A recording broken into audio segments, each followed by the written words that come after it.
안녕하십니까. 우리나라 최초로 백제라고 했던 국호를 언제부터 사용했는가를 살펴보고자 합니다. 우리는 지금요 백제라는 국호가 원조왕 때부터 시작되었다라고 말하고 있습니다. 그냥 그 이전에는 백제라는 발음이 사용한 국가가 없었을까요? 한번 살펴보겠습니다. 만 50국영 중에 백제국이 있었습니다. 요거는 막백제 백제를 써서 썼지만은 어떻게든 음은 백이에요.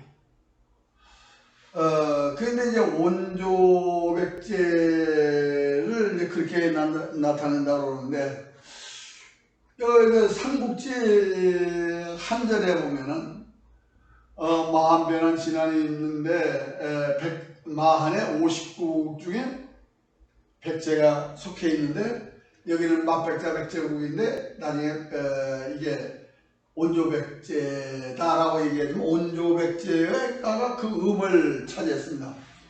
그리고 이제 고리국이 있습니다. 이 고리국은 해모수 때의 국호가 고리이고, 그 양수에는 하여튼 서울은 다르지만 고리입니다.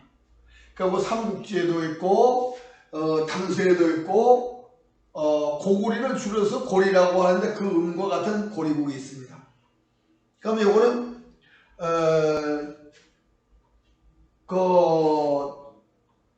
마한의 고리국이 고구리에 병합될 수도 있겠죠. 그리고 사루국이 있습니다. 이 사루국의 마한의 사루국은 변한 사루국에 병합될 수도 있습니다. 50여 국이 이제 궁금한 것이 다들 다 궁금하지만 이 군호국과 비미국이 어떻게 되느냐? 바로 외인이 되는 겁니다. 그러니까 만 50국 속에는 백제도 있고 고구리도 있고 신라도 있고 외가 있다. 이제 이 만 50국 중에서 후에 삼국이 되는 나라와 외가 같이 있다.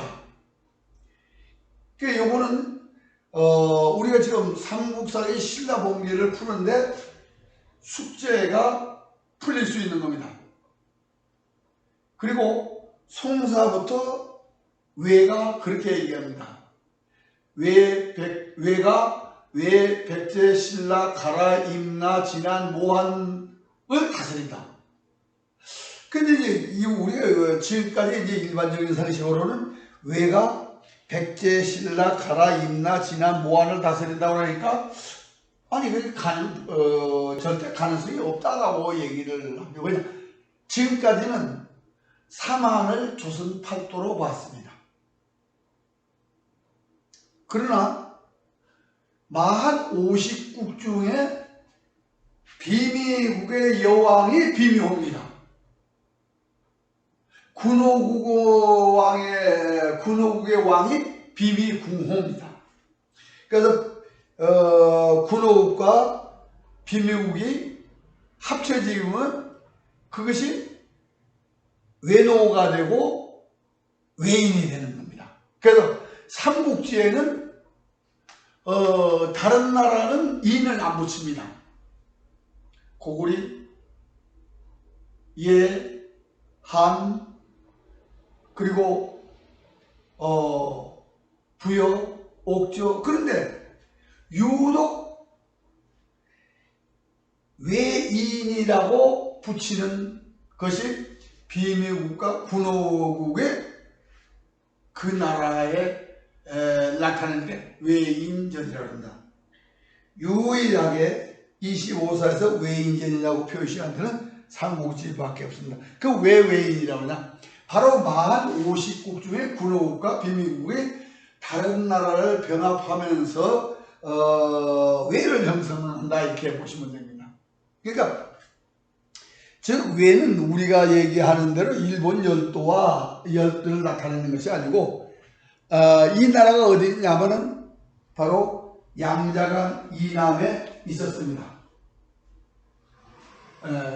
그러니까 이제 우리는 지금까지 이 외를 일본 열도에다 놓고 보니까 답이 없는 거예요. 근데 외인의 위치가 양자강 이남임이 삼국지하고 후한서에서 밝혀지고 있습니다.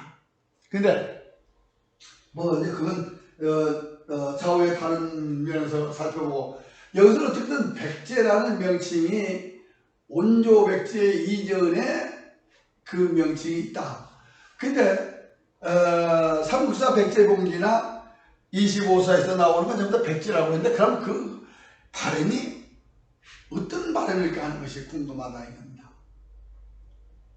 저걸 분명히 우리는 일백백에다 가지런한 제자를 쓴다고 그러면 이게 물 흐를 제자를 쓴다고 그러면요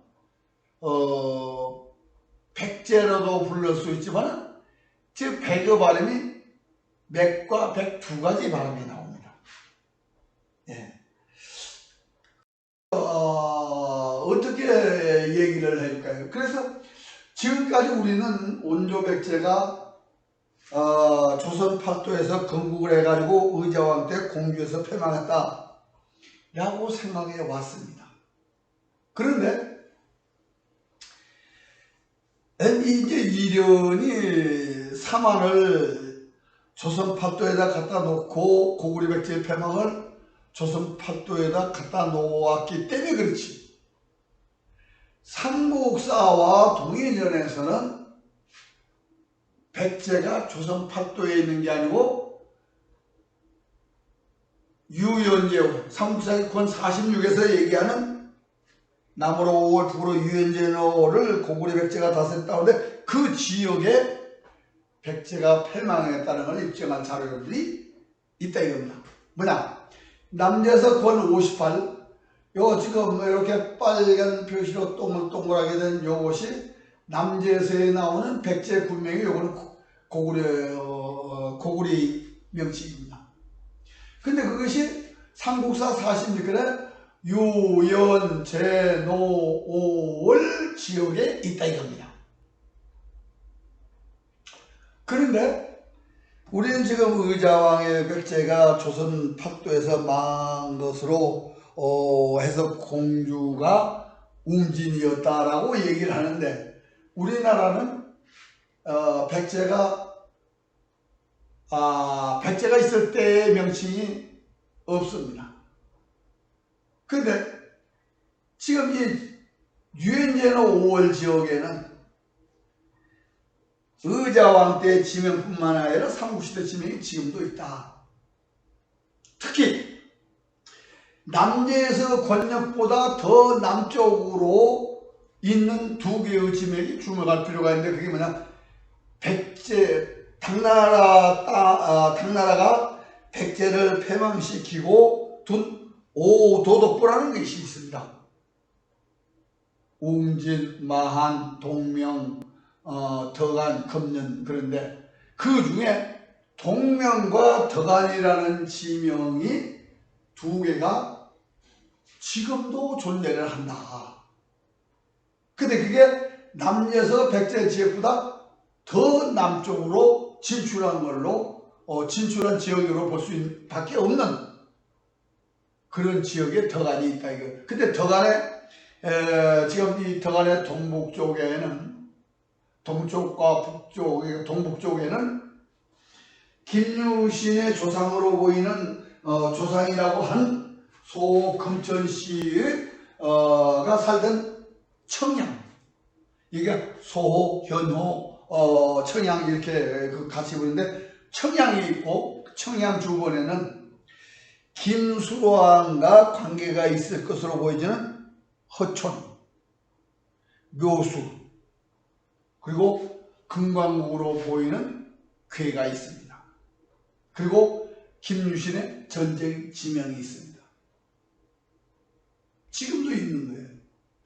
그리고 이제 우리는 이제 공주를 백제의 웅진이라고 우겨 왔습니다. 그런데 웅진의 동쪽에는 지라성이 있고 사정성이 있고 대산성이 있고 윤성이 있다라고 그랬는데, 지금 동명이 있는 지역에는 황산이라는 지명이 있습니다. 황산은 계백장군과 관창이 죽은 지명입니다. 그리고 그 황산의 동쪽에는 백마하가 있고 또 태산이 있습니다. 태산은 처음 이름은 대산입니다. 그게 태산이라고 부르게 된 거죠. 그러니까 태산과 황산 사이에 고마성, 즉 웅주가 있다라고 볼 수밖에 없습니다. 그리고 동명의 북쪽에는 청하와 평원이 있는데, 청하는 남자서에서 백제군으로 있는 것이고, 그 옆에 평원은 흥수가 당나라 군사를 막으라는 지명 중에 하나입니다. 그리고 그 북쪽에 안평이 있는데, 안평시에는 동황성이라는 지명이 있습니다. 동황성은 고구려 원왕 때 고구리 수도입니다. 그리고 지금 덕안이라고, 동명남쪽에 덕안이라는 지명이 있는데, 이게 1666년 지도에 보면은 덕안 동북에 경주가 있습니다. 우리나라 경상도 경주하고 한자가 같습니다. 그러니까 우리나라는 덕안이라는 지명이 없는데, 남제서권 58지역에는, 그러니까 삼국사 46권 지역에는 덕안이라는 지명 동쪽에 경주가 있어요. 지금은 없어졌어요. 분명히 백제는 지금 유현재는 5월직에서 패망한 것으로 볼 수밖에 없는 그런 상황이 되었습니다. 지금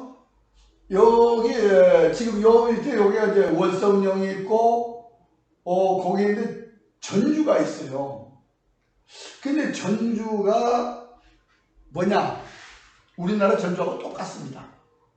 뭐 중고등학교, 전주초등학교, 전주고등학교, 기린봉, 완산, 뭐 이런 것이 뭐 진짜 너무나 같아요.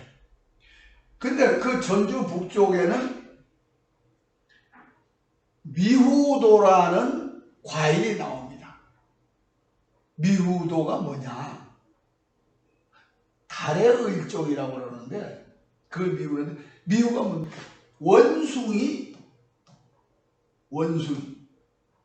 그 우리가 의자왕 때 하미우성을, 그러니까 아래로 미우성까지 갔다 그러면 지금 의자왕 때 지금 여기까지 진출했다. 그럼 덕안은 서남쪽이죠. 그 여기에 지금 백제 도시가 지금도 있어요. 백제라는 명칭으로 쓰는 도시가 있습니다. 그러니까 의자왕 때 얼마나 진출했는가 하는 것은 우리가 아직 상상을 못할 정도라 생각할 수 있습니다.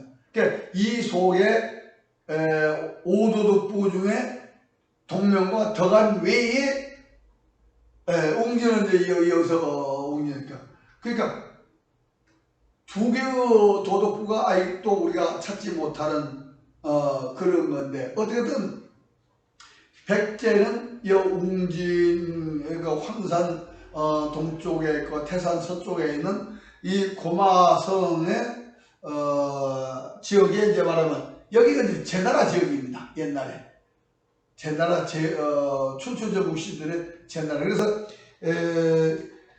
삼국사 46권에는 백제가 남으로 5월 북으로 유연제노를 났었다. 바로 그 제입니다.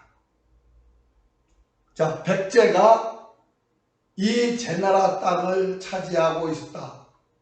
그런데 그럼 왜 백을 썼을까 하는 의문이 우리가 가져야 됩니다. 우리는요, 전통 개성에 대한 것을 굉장히 갈망을 합니다. 그래서 삼국지의 백제국으로 봐서는 음이 백제라고 하는 것이 옳을 수도 있어요. 그러나 맥과 백은 음이 같습니다. 그리고 맥을 예라고 합니다. 그 무슨 뜻이냐면 고구리와 조선과 고구리를 맥으로 나타내기도 합니다. 예맥. 그래서 맥이라는 발음이 일백백에 있습니다. 그러니까 백과 맥의 발음이 두 가지 있는데 그 맥이라고 했을 때는 조선을 계승한다는 의미가 포함된다 이겁니다. 그 왜 그러냐? 백제는 수도 이름을 거발성이라고 했습니다. 이거는 구리를 계승한다는 뜻이고, 만약에 이걸 맥이라고 불러준다면 조선을 계승한다. 구리와 조선을 계승하는 온조왕의 나라다라고 했을 때 맥제라고 주어야만 그 역사의 전통성을 이어간다라고 해석할 수가 있다 이런 얘기입니다. 분명히 삼국사 46권에는 고구려 백제가 전성할 때 강변백만으로 남으로 5월 북으로 유연제노를 다무라니 장안국가의 큰 걱정거리가 됐다. 수나라가 망한 것도 말을 달려서 고구려를 침범한 때문이다라고 이제 설명을 글을 남겼습니다. 근데 이게 이련이 감춰버린 것입니다. 외면하고 숨기고 그 앞부분에 사만이 상국이라는 것만 얘기했는데, 분명히 지금 남자에서 권 58지역에는 의자왕 때 지명이 다수가 있고, 그리고 백제가 평안한 도덕부가 있다고 하면 우리는 백제는 조선과 제나라 땅을 차지해서 다스리던 나라다라고 해석을 할 수 있고, 또 그래야지만 조선 구리와 조선을 계승한다는 전통 계승에 의미를 부여할 수 있지 않느냐. 그래서 저는 백제라는 이름을 대신에 맥제라고 불러줘야 돼. 온조왕 때 불렀지만 그 이전에 삼국지에서부터 바로 백제라는 국호가 등장하기 시작했다라는 얘기입니다. 그렇게 저는 보는 거죠. 이게 우리가 여기서 이제 삼국지에서 왜 맞백제를 썼는지 그건 알 수 없습니다만은, 저는 분명히 맥제라고 불러주는 것이 우리 역사의 전체를 정립하면서 꼭 바로잡아줘야 될 국호가 아닌가 생각해서 오늘 백제 최초의 국호는 삼한시대부터 등장을 했고, 온조왕 때부터 백제라는 것이 확정이 됐다라고 하면서 백제보다는 맥제로 불러주자는 것이 제가 전통 개성의 의미로 더 합당하지 않을까 해서 오늘 말씀드리는 것으로 강의를 그치겠습니다. 감사합니다.